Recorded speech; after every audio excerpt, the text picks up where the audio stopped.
although Darth Vader would explicitly tell Admiral Motti and the other high-ranking Imperial officers in command of the Death Star that the battle station was insignificant in comparison to the Force in Episode 4, it wasn't the first time Vader exhibited such thinking. As seen within the Legends novel Death Star, Vader harbored resentments against the superweapon for years, believing that while it would undoubtedly be useful, its weaponry and planet-destroying capabilities would always come up short relative to the power of the Force. For Vader, the existence of the Death Star was a catalyst for creating unfruitful ambitions among the Imperial hierarchy, where officers fought over ridiculous ranks and designations such as Grand Moff.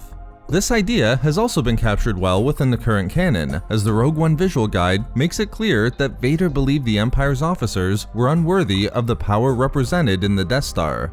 But Vader had other reasons to be skeptical. Although it would be effective, at least in some measure, in the Empire's fight against the growing rebellion, Vader knew fear as a tool would only get the Empire so far, with the massive battle station being an exceptional example of overkill in pursuit of secret and organized rebel cells. Even more, the construction of the Death Star and the efforts in attempting to ensure it was kept on schedule filled Vader's time with a staggering set of mundane duties. He was much more likely to be used for intimidation to stem the always present excuses for delays and to oversee construction troubles as they appeared, rather than training and unlocking the power of the dark side. In this way, the Death Star was a constant hassle for Vader, one that prevented his growth with the Force, his true source of power.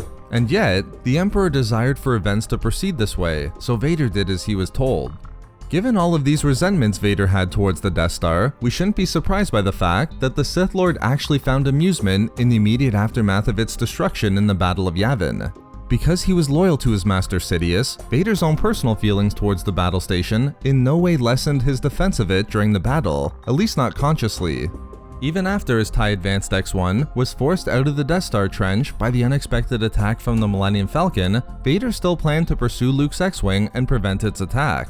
Vader recognized as he was spinning out of control that his TIE was extremely vulnerable, and thus, he would make a micro-jump into hyperspace, regain control of his starfighter, and then jump to lightspeed again to rejoin the Death Star and resume his attack against the rebel starfighters. Only before Vader could make his initial jump to hyperspace, the battle station was destroyed by the rebellion. Fortunately for Vader, he was far enough away from the Death Star to survive the explosion, and although his TIE took damage, it would still be able to reach one of the many hidden Imperial bases before he was in any real danger. But before he made his journey back to the Emperor to make his report of what just happened in person, Vader couldn't help but think of the meaning of what he just witnessed. Amazingly, despite the fact that he knew it was a crushing blow to the Empire, and the fact that it was physically painful to do so, Vader actually smiled when he thought about the annihilation of the Death Star. The Sith Lord was amused by the fact that what he'd come to despise over the previous few decades, all of its stormtroopers and weapons, the trillions of credits that went into its construction, and the technology that resulted in the complete destruction of entire planets, was reduced to incandescent dust instantly. And the novel Death Star demonstrates exactly why Vader was so pleased in the immediate aftermath of the battle station's demise. Although Vader didn't know the true identity of the rebel pilot who fired the crippling shot, he did know that the pilot was strong in the Force, a power he felt clearly at numerous times during the Battle of Yavin. Somehow, given everything that went into the Death Star and the ambitions that the Empire's best had for the superweapon, even Sidious himself, this single Force user did what an entire fleet could never achieve. What Vader had been saying for years was proven right. The power of the Death Star paled in comparison to the power of the Force, and after such a brilliant display of Vader's point, it was impossible for him not to smile and find some joy in the rebel victory. Despite the fact that the best minds in the Empire, and even his own master, lined up in opposition to him by placing their trust in the battle station, Vader was proven correct. And while he wasn't looking forward to explaining what happened to Sidious, Vader was able to take some pleasure in the events, allowing for a rare smile to emerge.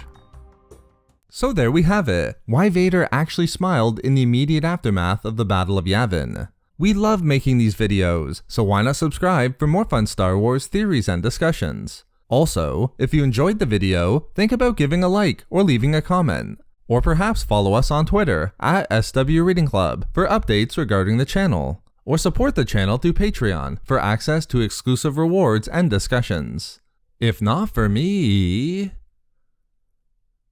For why learn from your mistakes?